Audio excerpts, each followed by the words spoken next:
To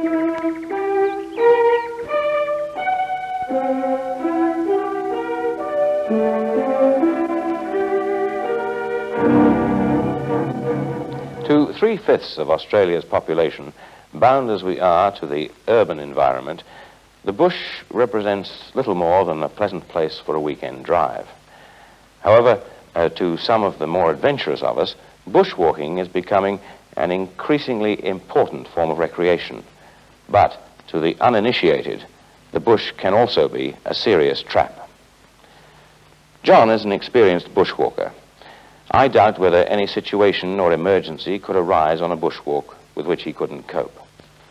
When John goes into the bush, he knows where he is going and what he is going to do. John, I wonder if you could tell us what equipment is necessary for a trip in the bush. For example, what would be the first thing to take? I think a pack is probably the first item to consider. The H-frame pack is considered by many to be a first-class piece of equipment. It's a very versatile pack, and it has no pockets on the outside to slow you up when going through scrub. I suppose a good sleeping bag would be pretty important as well.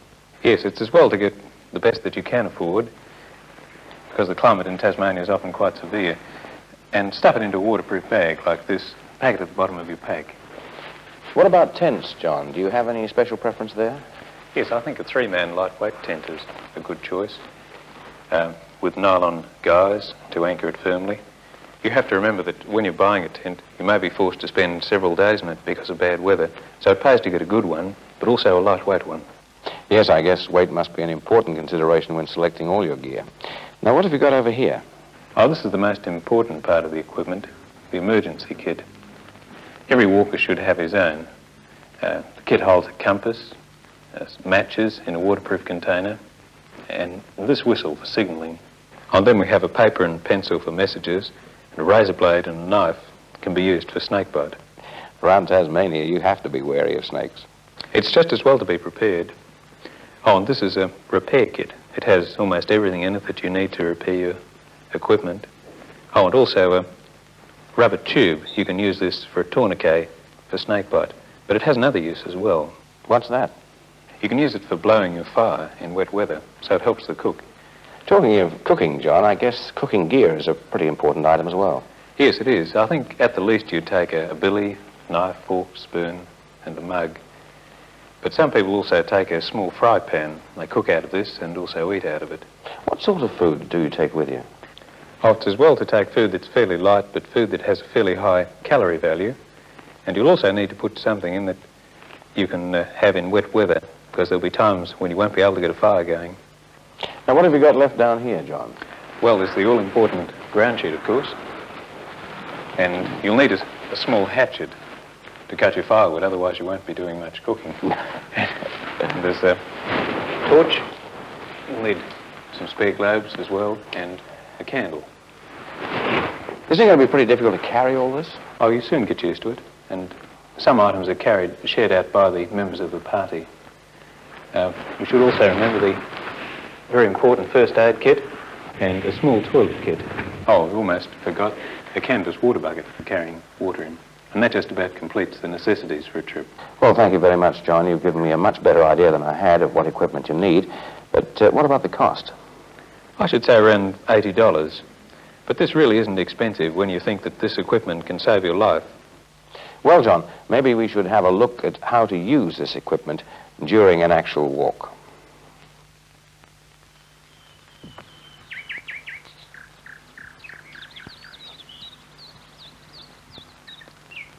Before he starts on any walk, John obtains every bit of information he can about the terrain he will traverse and, more important, about the weather. And John's party know what to wear. Sturdy boots, gaiters, thick woolen socks, long trousers, a woolen shirt, a thick woolen sweater, which is essential, and the traditional slouch hat.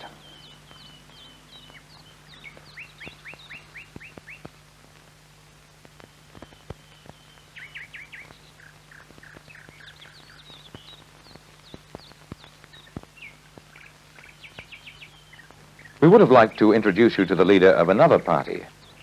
But they haven't yet made up their minds who it's going to be. In fact, they haven't decided very much about anything. It's obvious there's not going to be much pleasure on their hike, only trouble.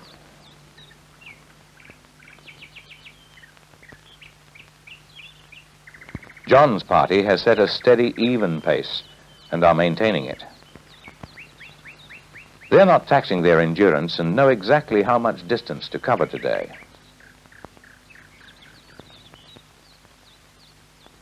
But this lot, still leaderless, are straggling as the going gets tougher.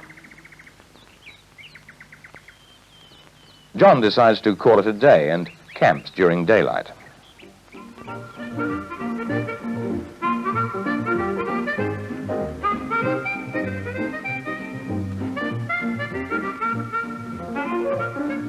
It's a good site near running water, with the bush nearby forming a windbreak.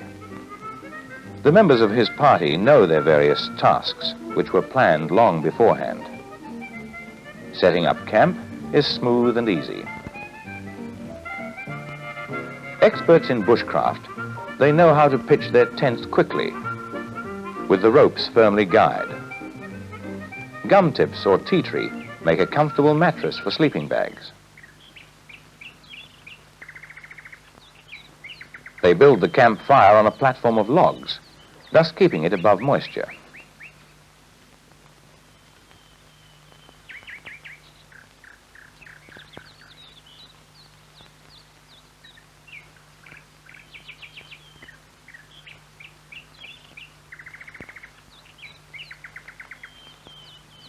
John tries to explain conditions to the other party, suggesting that they join forces for safety's sake.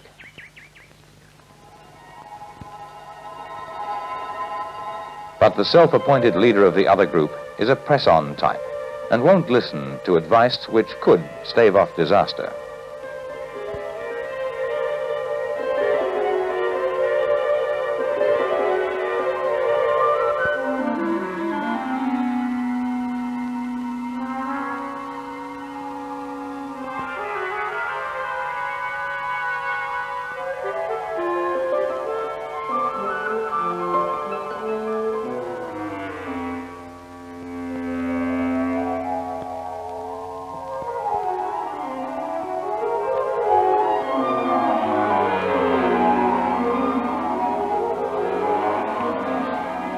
Now starts a series of miscalculations and errors.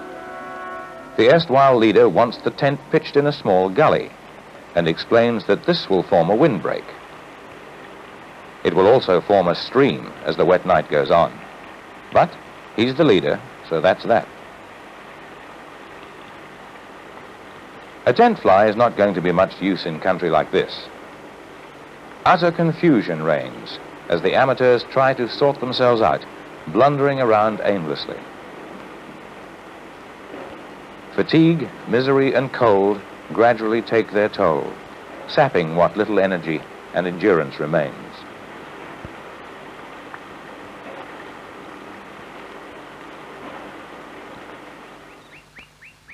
After a good night's rest in their snug tents, John's party break camp next morning. They remember camp hygiene: bash, burn, and bury.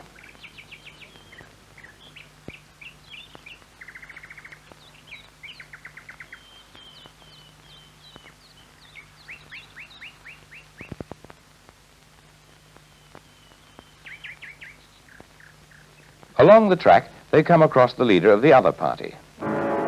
He tried to get help, but only managed to stagger a few yards before exhaustion set in.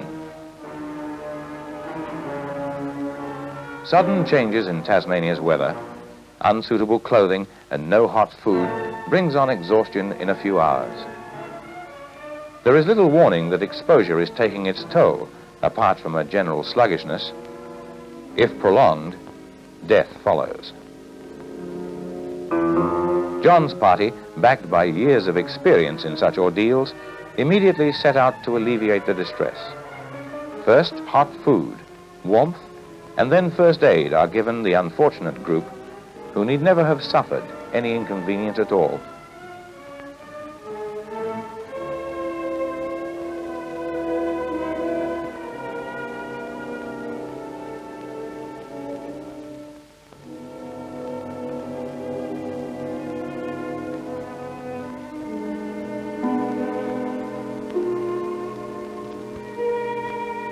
This year, hundreds of bushwalkers will go exploring. The majority will enjoy the beautiful scenery and revel in the exhilarating feeling of fresh air and space.